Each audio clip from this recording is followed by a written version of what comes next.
Good.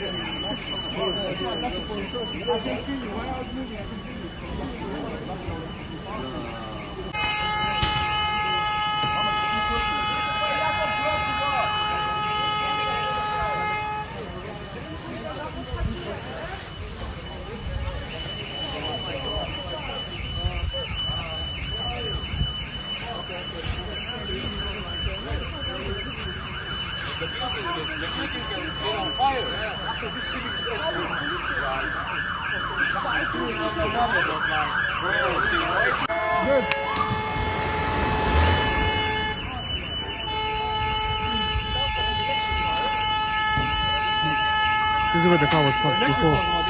There's only batteries. Go, go, go, go, quick!